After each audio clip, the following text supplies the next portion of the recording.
வேலை செஞ்சு சம்பாதிச்சுதான் அவங்களுடைய உணவு சாப்பிட்டாரு, ஒரு அரசனாக இருந்தாலும் அப்படின்னு சொல்லியிருக்காங்க. அதே மாதிரி நான் 2 சஹாபிட்ட ஒரு சஹாபி சொன்னேன், அவங்களுடைய குரல் பார்த்து தாவூத் அலைஹிஸ்ஸலாம் போன்றது உங்களுடைய குரல் இருக்குன்னு சொன்னாரு. ஆனா நபி ஸல்லல்லாஹு அலைஹி வஸல்லம் சொல்றாங்க, அல்லாஹ் குர்ஆன்லயே அல்லாஹ்க்கு மிக பிடித்தமான அமல்கள் யாருடையன்னா தாவூத் அலைஹிஸ்ஸலாமை பத்தி சொல்றாங்க. அவருடைய வாழ்க்கையில அவர் என்ன பண்ணுவாரு அப்படின்னா, அவங்களுடைய வாழ்க்கையை வந்து 3ஆ பிரிக்கிறாங்க. ஃபர்ஸ்ட் என்ன அப்படின்னா, ஃபர்ஸ்ட் ஒரு பகுதி தூங்குவாங்களாம் இரவுல, ஒரு பகுதி தூங்குவாரு, மறுபடியும் ஒரு பகுதி அல்லாஹ்வுடைய இபாதத் செய்யக்கூடியவரா இருந்தாங்க, இன்னொரு பகுதி தூங்கக்கூடியவரா இருந்தாரு. அதே போன்று ஒரு நாள் நோன்பு இருப்பாரு, இன்னொரு நாள் அல்லாஹ்வுக்கு வந்து அவங்களுடைய இபாதத்தும் பிடித்தது, அவங்களுடைய நோன்பும் ரொம்ப பிடிக்கும். சரியா? இன்னொரு சஹாபியுடைய வரலாறு பிரம பார்க்கலாம்.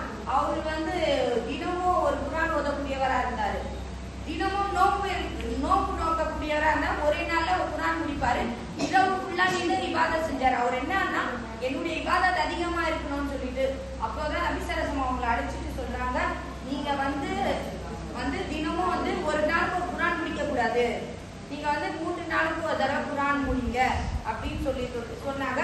அதே மாதிரி வந்து தாவூத் அலைஹிஸ்ஸலாம் இருக்கிற போல ஒரு நாள் விட்டு ஒரு நாள் நோன்பு இருங்க அப்படின்னு சொல்றாங்க. தாவூத் அலைஹிஸ்ஸலாம் அவங்களுக்கு வந்து பாத்தீங்கன்னா அல்லாஹ் மிக சிறப்புகள் எல்லாம் கொடுத்தாச்சு. அவருக்கு வந்து பாத்தீங்கன்னா அதிகமான மனைவிகள், ஒரு இதுல 1000 மனைவியும் சொல்லியிருக்காங்க, அது கணக்கு இல்ல, எத்தனையோ மனைவிகள், அதிகமான மனைவி. எப்படின்னா அந்த காலத்துல வந்து சட்டங்கள் எந்த சட்டமும் கிடையாது, அப்போ எங்கெல்லாம் போனாங்களோ கல்யாணம் பண்ணாங்க அப்படின்னு சொல்லிட்டு வரலாறு இருக்கு. சரி, அந்த வரலாறு நம்ம போக தேவையில்லை, இப்பவே நான் சொல்லிட்டு அங்கங்க கல்யாணம் பண்றதுக்காக தயாரா இருக்காங்க. இஸ்லாத்துல 4 இருக்கு அப்படின்ட்டு வெறும் 4க்கே குதிக்கிறாங்க. அதை தாவூத் அலைஹிஸ்ஸலாம் மாதிரி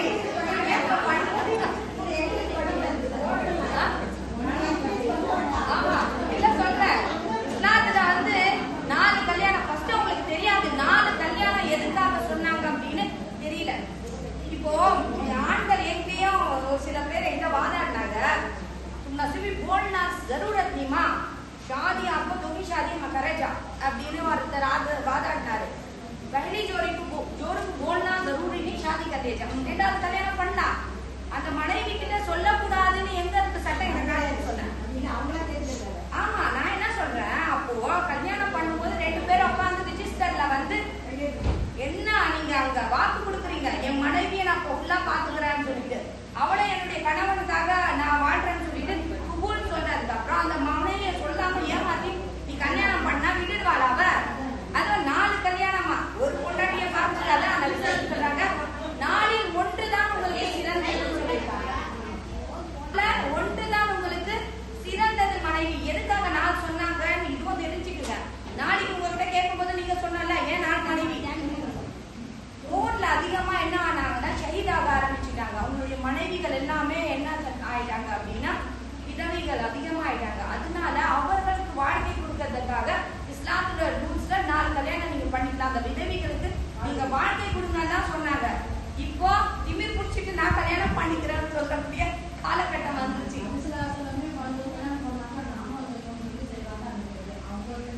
அதுதான் நபி ஸல்லல்லாஹு அலைஹி வஸல்லம் எங்கேயாவது கன்னி பெண்ணை கல்யாணம் பண்ணிருந்தாங்களா? இல்ல. அதே மாதிரி ஆயிஷா ரலியல்லாஹு சின்ன வயசுலயே கல்யாணம் பண்ண, அதுக்கு கொஞ்சம் பிரச்சாரம் பண்ணாங்க. சின்ன வயசுலயே, அந்த காலத்துல சின்ன வயசுல தான் கல்யாணம் பண்ணியிருந்தாங்க.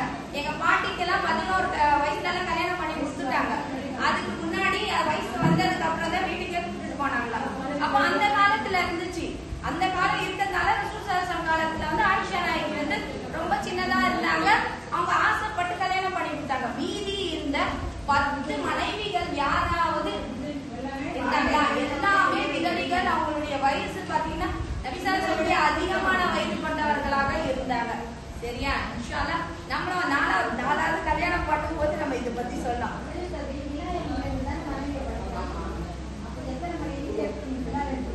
அது சரி. இன்னொன்னு தெரியுமா, இப்போ ஒரு கல்யாணம் பண்ணிக்கிறோம்னு வைங்களேன், அந்த மனைவி தான் சொர்க்கத்துல வருவாங்க அப்படின்னு சொல்லுவாங்க.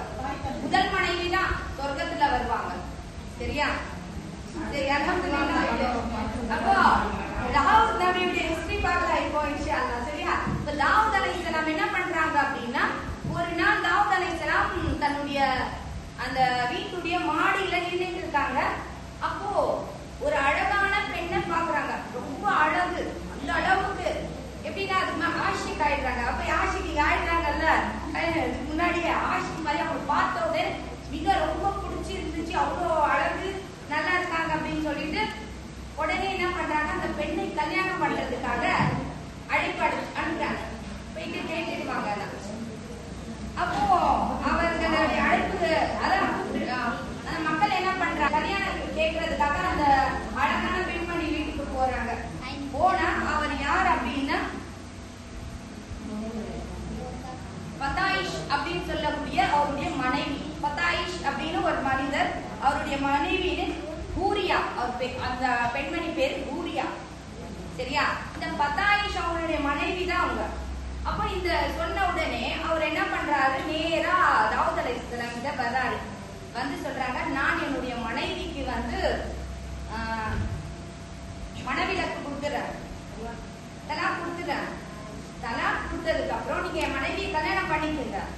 ஆனா ஒரு நிபந்தனை என்னன்னா, என்னுடைய மனைவிக்கு பிறக்கக்கூடிய குழந்தை தான் இந்த அரசாங்கத்துடைய வாரிசாக இருக்கணும் அப்படின்னு அது ஒரு நிபந்தனை போடுறாங்க. அதுக்கு பிறகு தாவூத் அலைஹிஸ்ஸலாம் சரி அப்படின்னு சொல்லிட்டு அதே போன்று என்ன பண்றாங்க, ஹூரியாக்கோ தாவூத் அலைஹிஸ்ஸலாம் கல்யாணம் ஆகுது. கல்யாணத்துக்கு பிறகு யாருன்னா சுலைமான் அலைஹிஸ்ஸலாம் பிறகுறாங்க. அவங்களுடைய மகன் தான் யாரு, சுலைமான் அலைஹிஸ்ஸலாம். அவர் பிறந்ததுக்கு அப்புறம் என்ன ஆகுதுன்னா ஒரு சம்பவம் நடக்குது. சுலைமான் அலைஹிஸ்ஸலாம் 11 வயசு குழந்தையா இருக்காங்க. தாவூத் அலைஹிஸ்ஸலாமுடைய பக்கத்துல, சிம்மாசனத்து பக்கத்துல தான் உட்கார வைப்பாங்க. ஒரு நாள் என்ன ஆகுது அப்படின்னா, அங்க ஒரு சம்பவம் நடக்குது. என்னன்னா, ஒருத்தர் வந்து தோட்டக்காரர், திராட்சை தோட்டக்காரர் ஒருத்தரும் ஆட்டு மேய்க்கக்கூடிய 2 பேரும் வந்து நிக்கிறாங்க. அரசனே, என்ன அப்படின்னா, என்னுடைய திராட்சை தோட்டத்துல என்னுடைய அனைத்து ஆடுகள் வந்து என்னுடைய எல்லா பசல் எல்லாமே சாப்பிட்டு காலி பண்ணிட்டாங்க. இதுக்கு நீங்க வந்து தீர்ப்பு கொடுக்கணும் அப்படின்னு சொல்றாங்க. அப்போ தாவூத் அலைஹிஸ்ஸலாம் கேக்குறாங்க, உன்னுடைய ஆடுகள் அந்த திராட்சையுடைய தோட்டத்தை வந்து எல்லாமே தின்னு தீர்த்துச்சியா அப்படியா? ஆமா அப்படின்னு சொல்றாங்க. நான் பார்க்கவே இல்லை அரசனே, நான் பார்க்கல. என்னுடைய ஆடுகள் போயிட்டு ஃபுல்லாவே அது வந்து திராட்சை எல்லாம் சாப்பிட்டுச்சு அப்படின்னு சொல்லும் போது தாவூத் அலைஹிஸ்ஸலாம் என்ன சொல்றாங்க, அதுக்கு பகிரங்கமா என்ன பண்ணும், உங்களுடைய ஆடு எல்லாமே அந்த தோட்டக்காரருக்கு கொடுத்துருங்க. அவர் தீர்ப்பு கொடுக்குறாரு. அந்த தாடி யாருக்கு கொடுக்கணும், யாருடைய திராட்சை தோட்டம் வீணா ஆச்சோ அவங்களுக்கு கொடுத்துருங்க அப்படின்னு சொல்லி தீர்ப்பு கொடுக்குறாங்க. கொடுத்த உடனே இந்த 2 பேருக்கும், ஏன்னா ஆட்டுக்காரன் தெரியாம பண்ணிட்டாங்கல்ல, அது அவங்களுக்கு தெரியல. அதனால கொஞ்சம் திருப்தி இல்லாம நிற்கும் போதுதான் அந்த 11 வயசா இருக்கும் போது நான் இதை விட சிறப்பான ஒரு தீர்ப்பு சொல்றேன் அப்படின்னு சொல்லி சுலைமான் சொல்றாங்க.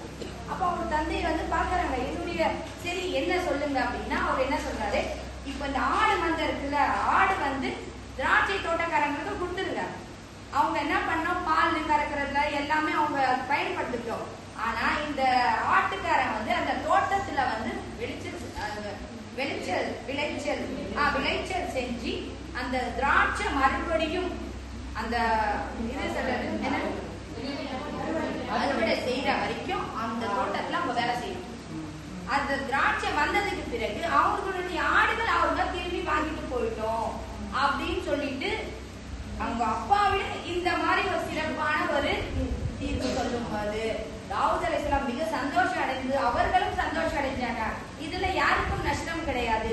அப்போவே சுலைமான் அலைஹிஸ்ஸலாம் மிக சிறப்பான தீர்ப்பு சொல்லக்கூடியவரா இருந்தார்.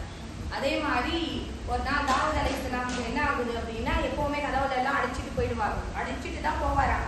உள்ள வரும்போது யாருக்கான உள்ள வந்து பாக்குறாருன்னா, யாரோ ஒருத்தர் நிக்கிறாரு. அவர் கேக்குறாங்க, நீங்க யாரு அப்படின்னு சொல்லும் போதுதான் சொல்றாங்க, நான் எனக்கு யாருக்குரிய பயம் இல்ல, நான் தான் மலக்குல் மௌத் அப்படின்னு சொல்லும் போது அவர் அறிந்து கொள்கிறார், எனக்கு மரணம் வரப்போகுது அப்படின்னு சொல்லிட்டு. அதே போன்று அவங்களுடைய ரூஹ் எடுக்கக்கூடிய மலக்குமார் வந்து தாவூத் அலைஹிஸ்ஸலாமுடைய ரூஹை பறித்து செல்றாங்க.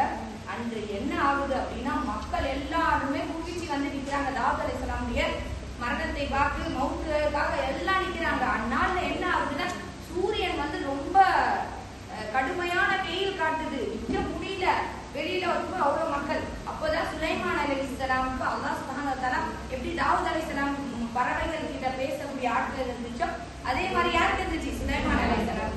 அப்போ சுலைமான் அலைஹிஸ்ஸலாம் வானத்தை பார்த்து பறவை